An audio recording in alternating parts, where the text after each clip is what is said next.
Welcome to the Stocks with Josh show. The big question today, where is the S&P headed? What's next for Tesla? And what do we expect for the rest of big tech earnings? Thank you for hitting the like. Subscribe to get straight talk on the markets. Join the family by hitting all notifications on the YouTube bell. Remember, this is for educational purposes, not a suggestion for what to buy or sell. Watch out for the scammers in the comment section. They use my face. They pretend to be me. They try to get you guys to contact them on WhatsApp and Telegram. If you see a phone number in the comment, it's not me. There is money being made on Wall Street, but we got to go get it. Throw a heart and say hi in the comments for me. All right, looks like Elon wasn't scared because he was prepared. Tesla killed it on the earnings yesterday, restoring confidence to the dip-buying shareholders. The stock exploded upwards after hours. They beat top and bottom line of market expectations. They earned $1.19 a share, better than expectations set at $1.13. Revenue coming in at $24.32 billion versus $24.15 billion. Automotive gross margins set at 25% expectation, came in at 25.9%. Everything was in line, but even better, Elon pumped his success by saying demand is not a problem, adding that January orders are stronger than ever, and demand far outstrips the rate of production. The market loved it, and the shares rallied 5% before the close yesterday. Forward-looking outlook is where it really got interesting. Elon focused on plans to scale as quickly as possible, again pointing to 50% average annual growth rate over a multi-year horizon, talking about 2 million cars this year, adding that the Cybertruck is on its way. Wow. So how do we digest and trade this news? Where is the technicals for Tesla pointing? Is it time to take profits or is it time to double down? First off, I predicted yesterday that if Tesla had good margins, then they would hit resistance at $153.73, and that's exactly where they came up against at the end of after-hour trading. Let's look at support and resistance for Tesla moving forward. I want to point out that the max top resistance line above is $207, and my belief is that the 2023 recession would have to be canceled and the bond yields would have to get magically straightened out before Tesla gets back to $207 anytime soon. If Tesla follows through on making those 2 million cars and growing by 50% this year, then I could see Tesla hitting $207 by the end of 2023. Tesla gapped up today to $161.42, and it began to sell off. Is that the top, or is there still room up? I think it can continue up if the rest of big tech delivers and the Fed doesn't kill the rally. Tesla could still move up as high as $171.15, but the likelihood is that profit taking is going to push it back to the 153.69 range, which had previously been resistance. Now it needs to become support to validate a stronger move up. At the moment, it is hard for me to imagine that the January 3rd low of $102 could possibly be broken.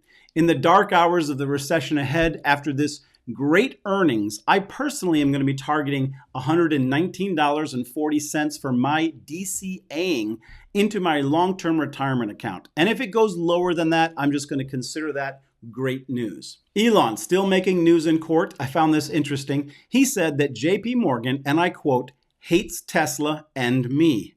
He went on to say Tesla shut down all their commercial banking with JPMorgan Chase. He threw Jamie Dimon under the bus, saying he asked him directly for support and got nothing. Elon and Dimon come into fisticuffs on Wall Street.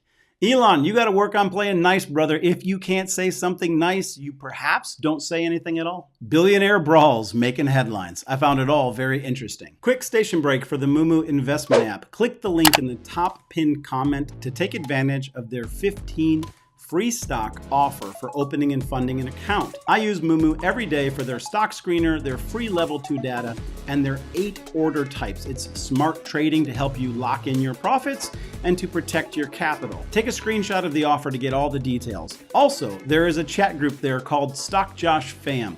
Get your free stock, start investing today, and come find the chat. Markets have been bullish as I predicted this last Saturday, drawing out the CNBC pundits talking about a mild recession.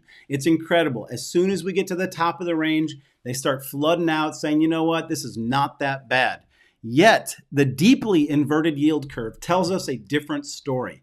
Everything hinges on the Fed rate hike, the Fed talk, and Apple's earnings, which will all take place next week, February 1st and February 2nd. The big tech earnings that are ahead that I'm going to be watching very closely is Snap on Tuesday, January 31st, Meta February 1st, and then Apple, Google, and Amazon February 2nd after market close.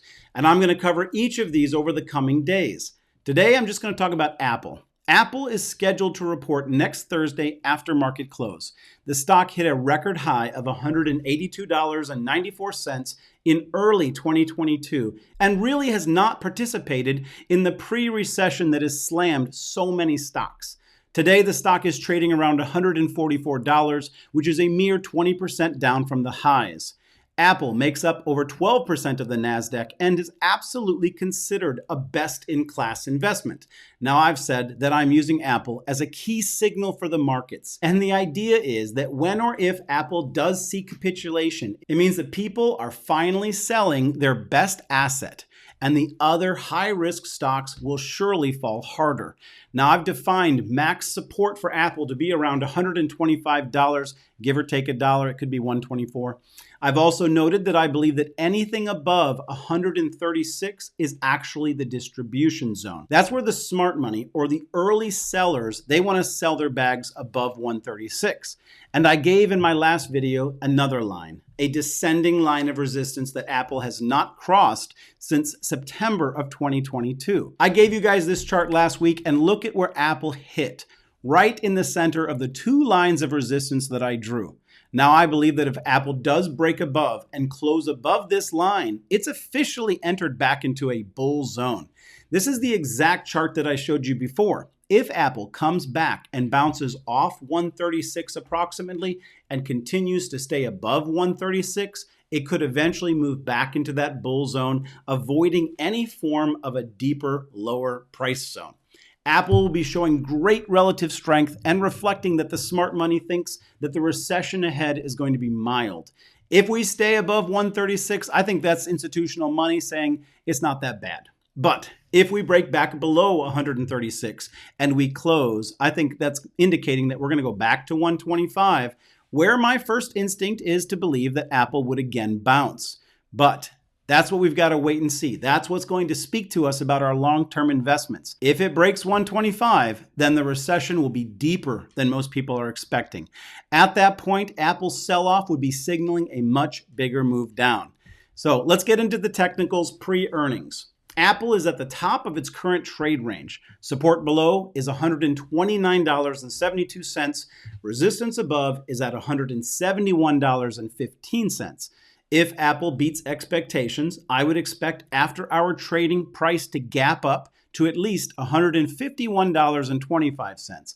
If it missed expectations, it would likely gap down to $137.16. The numbers to watch out for is a gain of $1.26 per share on $90 billion in revenue. There is a so-called whisper number on the streets of $1.31 per share. The whisper number is the street's unofficial bullish view on earnings. If we got to 131, then it would mean all guns blazing, Apple's going up. There have been reports of Apple's sales slowing significantly over the past 4 quarters, which the bears suggest that could be indicating that this quarter could be a miss. But the good news is that expectations are very low due to the macroeconomic conditions, and the bulls are saying that the lowered expectations are going to be an easy beat for Apple. The bulls want to see it get back above the 50 and 200-day moving average, and the bears want to see it gap down and break June's low. The current trend, though, is absolutely bullish going into earnings. Even though it's unpopular to say, I'm keeping my eye on the puts. $130 strike price expiring February 17th could yield the fattest percentage gains if they gapped up and if implied volatility spiked. That's what I'd be looking to buy.